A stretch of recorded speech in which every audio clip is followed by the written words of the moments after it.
आस्था के सामने हमारे तर्क बुद्धि विवेक एक बार फिर लड़खड़ाते नजर आए।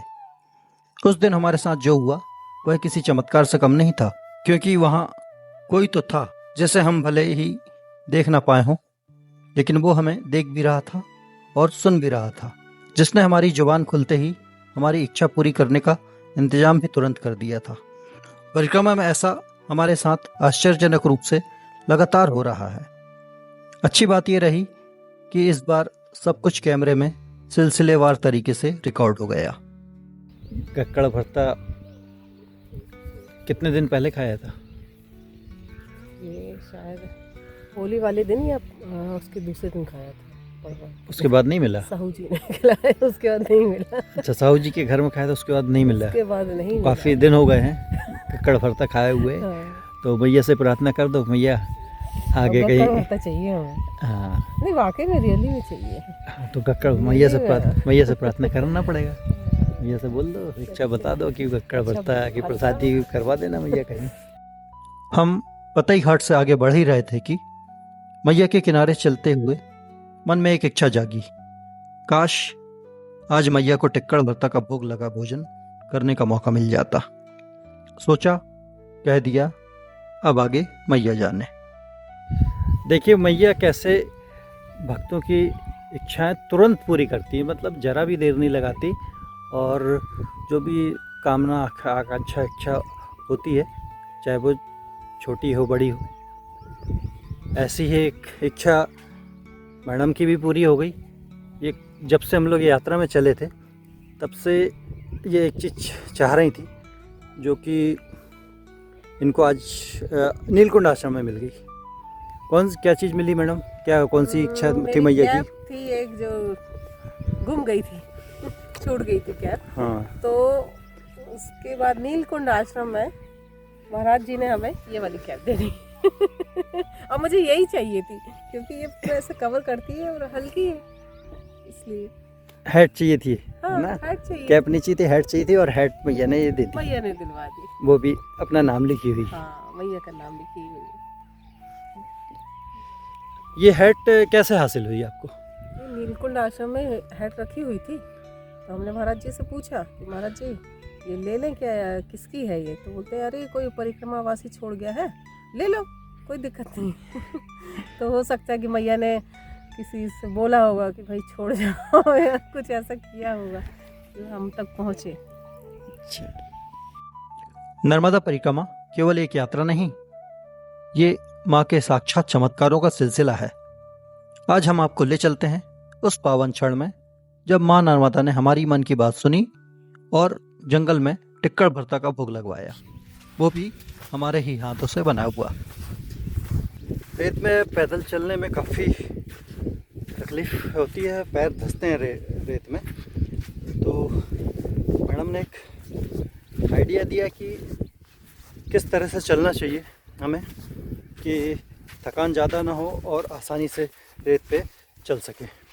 तो मैडम कैसे चलें? अभी आपने बहुत शानदार आइडिया दिया, जिसमें मैंने ट्राई करके देखा और वाकई है, फ़र्क पड़ता है।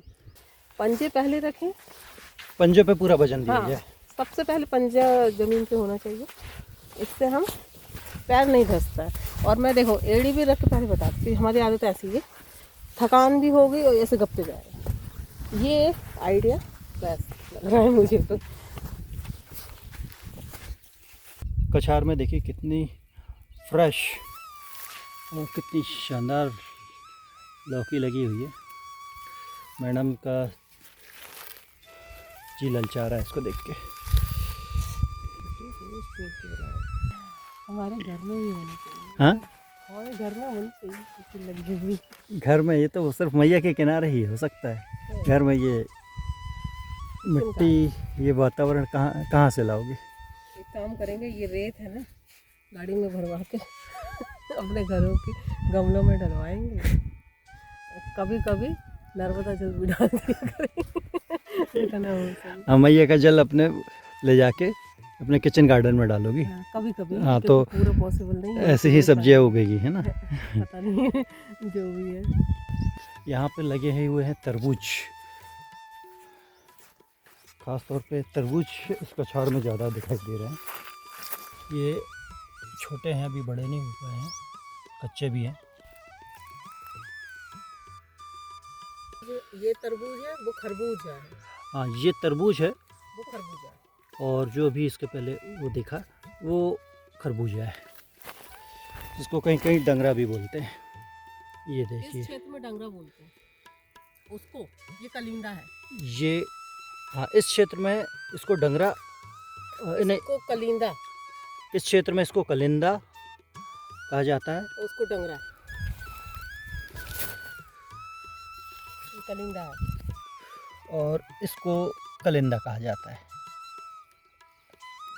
लेकिन क्या पता था कि 1.5 घंटे के अंदर ही ये इच्छा भी पूरी हो जाएगी। सामने से एक बुजुर्ग मिले, हंसमुख, सरल, एकदम सहज, हल्के भैया। बातों ही बातों में पता चला कि इन्होंने 1-2 नहीं बल्कि 7 बार माँ नर्मदा की परिक्रमा की है और माँ के किनारे ही उनका खेत है जिसमें हरी हरी सब्जियां लगी थी। मिर्च लगी हुई है छोटी छोटी, यहाँ प्याज लगी हुई है, फ्रेश बिल्कुल। ये प्याज, वहाँ मूली लगी हुई है। अच्छा, प्याज भी है। हाँ, ये प्याज है, वो ये मूली प्याज लगी पड़ी हुई है। और फिर प्याज तो हम लोग खाते नहीं हैं, खास तौर पर परिक्रमा में। ये बड़े बड़े पेड़ हैं, इसमें लंबे वाले में जैसा होता है। जो भटे होते वो है बैगन। ये छोटे वाले भी हैं यार, कितने खूबसूरत लग रहे हैं। टमाटर लगा हुआ है, वो बरमान में जैसा होता है। हाँ, फिर भी बड़ा है वो बिल्कुल वैसे बरमान जैसा। ये टमाटर कितने बड़े साइज के ये टमाटर और एक अलग ही डिज़ाइन के साथ। ये वाली कौन सी मिर्ची है? ये अलग अलग डिज़ाइन की मिर्च ये कछार में लगी है। ये अलग अलग डिज़ाइन की मिर्च कछार में लगी है।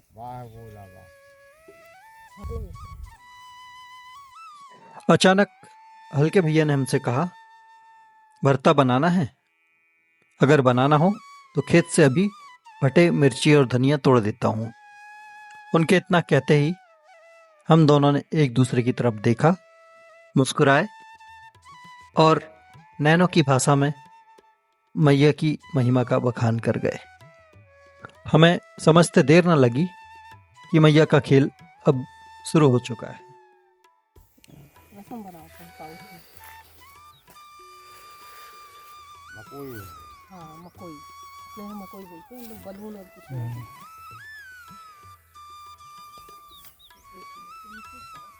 मिर्ची, धनिया और भटा है इस थैली में। अब वो गए हुए हैं टमाटर लेने। टमाटर जहाँ पे पके वाले टमाटर लगे होंगे वहाँ से वो टमाटर लेके आएंगे। कुछ ही देर में वे ताज़ी सब्जियों के साथ हाजिर हो गए। इसके बाद उन्होंने हमें झोपड़ी की ओर इशारा किया और कहा, बाबा जी कहाँ वजन लेकर घूमते फिरते रहोगे, आओ यहीं बना लो टिक्कर भरता। आटा और भाटा के साथ चूल्हा भी झोपड़ी में है। फिलहाल आगे बढ़ने का प्लान स्थगित किया जाता है क्योंकि बाबा जी ने आग्रह किया कि वज़न लेके कहाँ आप जाओगे, जो सब्जियां हमने ली हैं तो भोजन प्रसादी आप अपनी हमारी झोपड़ी में ही सिद्ध कर लो और यहीं पाओ। तो हम अब ऊपर चढ़ रहे हैं झोपड़ी में।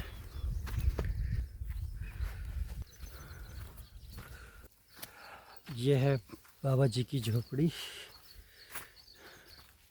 बाबा जी झाड़ू लगा के साफ कर रहे हैं। ये है झूला पेड़ पर। वाह, बाबा जी आ रहे हैं मैया के पास से जल भर के। महाराज जी, हाँ, भाटा रखो तो। आप कैसे बनाते हो बताओ?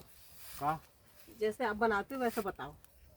हम अंगीठी लगा दे दें भाई, भाटा बन जाते हो भाई पे। रोटी हाँ, बाटी बन बाटी जाती बन है। जाती। हाँ, तो बाहर जलाएं काय में? भाजा लाए दे हम दे। ये पोटली में आटा रखा हुआ है, ये मसाला और तेल प्रसादी का सारा सामान बाबा जी की इस पेटी में रखा हुआ है। ये बाबा जी का नाम है हल्के भैया उर्फ पंडा। पंडा कहते हैं भैया, हल्के भैया कहते हैं, क्या कहते हैं? हल्के नाव मेरो हल्के भैया पंडा पंडा कहते हैं। पंडा आप है ना, पंडा के नाम से आप बसते हो यहाँ गांव में। उन्हें घर खुद दिवालो है माई को। अच्छा दिवाला है, अच्छा तो दिवाला है सबको। मैं बाण चढ़ाता हूँ, मैं दुर्गा में मैं खुद ही पहनता हूँ बाण। अच्छा तो इसलिए आप पंडा, आप पंडा बसते हो ना। अभी नवरात्रि में आप करोगे? हाँ, कोई लड़का बच्चा कोई बीमार हो जाए, कैंसर हो जाए तो उसे डालना, वो सब करते हैं। बाबा जी ने सूखी बेर दी है हमको खाने के लिए। जब तक प्रसादी तैयार हो रही है तब तक बाबा जी ने बोला कि ये सूखी बेर है, बहुत मीठी है, ये चबाओ, है ना, तीखा। तो मैडम जी की इच्छा इतनी जल्दी पूरी हो जाएगी ये तो हमने सोचा नहीं था। अभी 1.5 घंटे पहले मैया से बोला था इन्होंने, मैया बहुत दिन हो गए भरता नहीं खाया है, भरता गक्कड़ नहीं खाया है, तो आगे चले। और मैया ने बाबा जी को प्रेरणा दी, बाबा जी ने यहाँ पूरा गक्कड़ भरते का इंतज़ाम कर दिया। क्या कहना है मैडम जी इस बारे में? क्या कहें, कुछ कहने के लिए है ही नहीं। शब्द नहीं मिल रहे हैं, नहीं मिल रहे हैं शब्द। अब भोग रहे हैं, पूरा अनुभव कर रहे हैं अनुभव कर रहे हैं मैया की महिमा का। आज बाबा जी सुबह बोले थे हमने कि भैया अब तो हमको भरता चाहिए, ये गक्कड़ भरता। कि वो होली पे जो खाए थे ना, तो वो याद आ रही थी कि अरे कहीं फिर से वैसे मिल जाता। तो आज ऐसा हो गया। आज भैया ने जो है आपको माध्यम बना के इनकी तुरंत इच्छा पूरी कर दी। अभी 1.5 घंटे पहले इन्होंने भैया से मांगा था। ये धनिया मिर्ची बिल्कुल अभी फ्रेश है, अभी तोड़ी है कछार से बाबा जी ने। मैडम ने हाथ की रोटी अभी तक बनाई नहीं है हाथ से, सिर्फ तवे में ही बेलना आता है इनको। अब देखते हैं कि हाथ से ये कैसे बना पाते हैं। तवा तो है, हाँ तवे में सेक लो। मतलब बेलन से बेलना इनको आता है अभी तक, सिर्फ हाथ के जरिए रोटी ये पहली बार बना रही हैं। इसको धो लो, देखते हैं कैसा बनता है। इसको धो लो। भट्टे आग में डाले और हमने पहली बार टिक्कड़ बनाने की कोशिश की, लेकिन बात नहीं बनी। तभी हल्के भैया बोले, ऐसे नहीं, देखो ऐसे थपकी से बनती है टिक्कड़। फिर उन्होंने बिना बेलन चौकी के हाथ से टिक्कड़ बनाना सिखाया।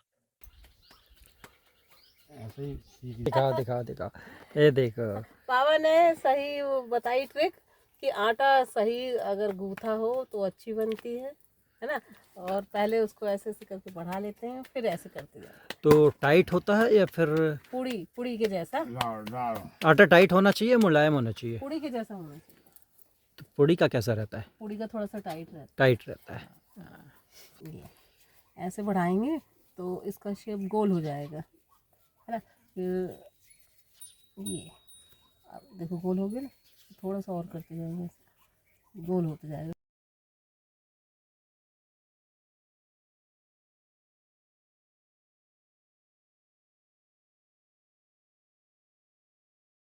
रह गया। सेकना सीख चुके हैं और अब हाथ से बनाना भी सीख जाएंगे, ताकि बिना बेलन और तवे की भी टिक्कड़ खाई जा सके। बाबा और मैडम टिक्कड़ बना रहे हैं और मैं बना रहा हूँ भरता। देखिए इसमें धनिया और मिर्ची बटे पूरे भुन चुके हैं। उसके बाद में इसको धुलने के बाद में ठंडे हो गए हैं। ठंडे होने के बाद अब इनको मसल के भरता बना रहा हूँ। आनंद आने वाला है आज। हम बनाते रहे, वो सेकते रहे। भरता भी तैयार हो गया और फिर वो क्षण आया जब हमने खुद के हाथों से बना टिक्कड़ भरता माँ नर्मदा को अर्पण किया।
मैडम, भोग लगाने के बाद मैया को कैसा अनुभव रहा आपका? पहली बार उस प्रसादी को सिद्ध करके, है ना, और मैया को भोग लगाया, बहुत सुकून शांति मिली, मन एकदम गदगद हो गया। ये सौभाग्य मिला कि मैं खुद सिद्ध करके भोग लगा पाऊँ, क्योंकि अभी तक तो सिद्ध करने को मिला नहीं था।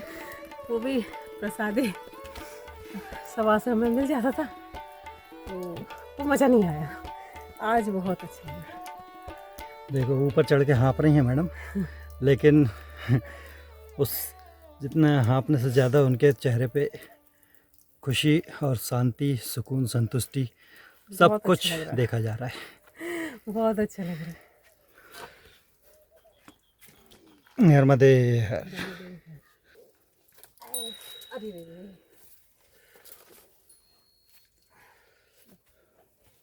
खा लिया। इनका भी हक। अरे दोनों को एक ही दे देते हैं। अरे इनको ज़्यादा चाहिए, थोड़ी सी, बस थोड़ी सी। आज की प्रसादी की एक और ख़ास बात ये है कि हमने मैया से मांगा था कि हमें कब भरता चाहिए, और दूसरा ये कि जो नियम है परिक्रमा के उसका पालन करते हुए कि हमने भिक्षा मांगी और उसके बाद सिद्ध किया और मैया को प्रसाद अर्पण किया, और फिर हम ये पा रहे हैं, तो सबसे अच्छी बात यही है। तो इसको पाने के बाद कैसा? बहुत अच्छा लग रहा है। बहुत खुशी हो रही है, आनंद मिल रहा है, शांति है मन में, बहुत अद्भुत, अद्भुत अकल्पनीय, अकल्पनीय अनुभव है। इतने में हल्के भैया की धर्मपत्नी भी घर से भोजन लेकर पहुंची। सभी ने साथ बैठकर माँ का प्रसाद पाया। हर कौर में सिर्फ स्वाद नहीं था, भाव था और माँ की कृपा थी। भरता के साथ में रायता भी मिल गया है और इसका स्वाद ही बहुत अनूठा है और बहुत ज़बरदस्त। ऐसा रायता अभी तक हम लोगों ने नहीं टेस्ट किया है। और ये रायता लाए हैं अपने हल्के बाबा जी की धर्मपत्नी माता ने लाई हैं, और उन लोगों के लिए घर से, और साथ में हल्के बाबा जी के लिए भी ये प्रसादी उनके घर से बन के आई है। माता, आपका नाम? बट परिक्रमा में गए हैं आप? तो बाबा 7 बार करे आए और आपने एक बार भी नहीं लेगा मैया के? घर कोई नहीं, हाँ, घर संभालने वाला कोई नहीं महाराज। अच्छा, घर संभालने के लिए मैया को छोड़ना पड़ा। तो फिर बहुएं तो आ गई हैं, अब की बार जाएंगे। सब व्यवस्थाएं करके दोनों एक साथ निकल लो अब। ठीक है महाराज, हैं? ठीक है, यही आनंद है। ये बच्ची हैं नहीं, इनकी मम्मी खत्म हो गई थी। हाँ, हाँ। 3 बच्चा छोड़ गई, 2 बच्ची हैं, 1 बच्चा, 15 दिन को बच्चा पाला। अच्छा अच्छा, तब बिन छोड़ कर हम कितम हुई नहीं नहीं जा है कि सेवा में। सेवा में। हाँ, जी, सब जी। सेवा जाइए। और मैया के किनारे भी तो है ही बस अपन। रोज तो यही मैया है। माता जिम्मेदारी के चलते, घर के परिवार की बच्चों की जिम्मेदारी के चलते नहीं निकल पा रही है नर्मदा परिक्रमा में। और खैर कोई बात नहीं है, उस मैया के किनारे तो वो 24 घंटे ऑलरेडी हैं। बस मैया यहीं से उन पर कृपा करती है, हमेशा ही है। ये किस लिए बनाई गई है और इसका क्या उपयोग होता है, ये जानते हैं मैया से। मैया, ये जो मिट्टी के आपने गोल गोल बनाई हैं, इसका नाम क्या है, क्या कहते हैं? बट और अच्छा रहना। रहना, हाँ रहना। रहना। और क्या किस काम आता है? ये बर्तन रखते हैं आगे उतार के चूल्हा पे। अच्छा, हाँ। तो फिर कौन से बर्तन? ये अपने खाद बना के गंजी रख दो, कढ़ैया रख दो, अच्छा, और मटके वगैरह भी रख सकते हैं फिर, है ना? मटका भी रख दे उसे आगे। हाँ, जो मतलब जो लुढ़कने वाले बर्तन होते हैं, हाँ, हाँ। उसके सपोर्ट के लिए ये होता है ना। हाँ। हाँ। उस दिन हमने केवल टिक्कर भरता नहीं खाया, हमने माँ के साक्षात प्रेम और कृपा को जिया, और यही अनुभूति हमारे जीवन का एक अविस्मरणीय अध्याय बन गई।